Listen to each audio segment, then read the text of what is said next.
এবং গ বিভাগের জন্য মোটামুটি ইম্পর্টেন্ট একটা প্রশ্ন হচ্ছে অপবর্তন ও ব্যতিচারের মধ্যে পার্থক্য লিখো।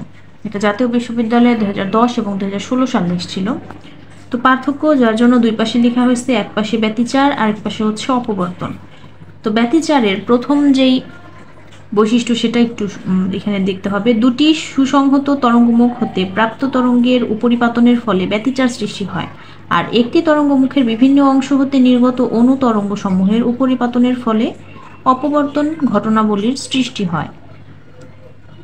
2 নম্বরে ব্যতিচার ঝালরের উজ্জ্বল ও অন্ধকার পট্টির বেধ সাধারণত সমান, আর অপবর্তনের ক্ষেত্রে পট্টিগুলোর বেধ কখনোই সমান নয়।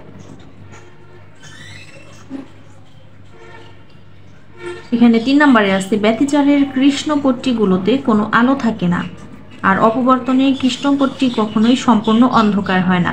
একটায় কখনোই আলো থাকে না, আর একটা কখনো সম্পূর্ণ অন্ধকার হয় না, মানে একটু না একটু আলো সবসময় থাকেই।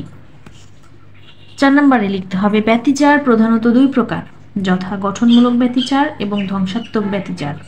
আর অপবর্তনও 2 প্রকার, সেটা হচ্ছে ফ্রনহপার অপবর্তন আর ফ্রেনেল অপবর্তন।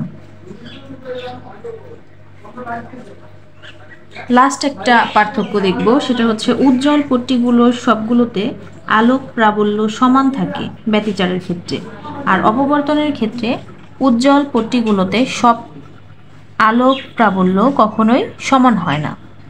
তো এই হচ্ছে মূলত অপবর্তন এবং ব্যতিচারের মধ্যে পার্থক্যগুলো। একটু ভালো করে দেখে যেতে হবে, মোটামুটি ইম্পর্টেন্ট একটা প্রশ্ন।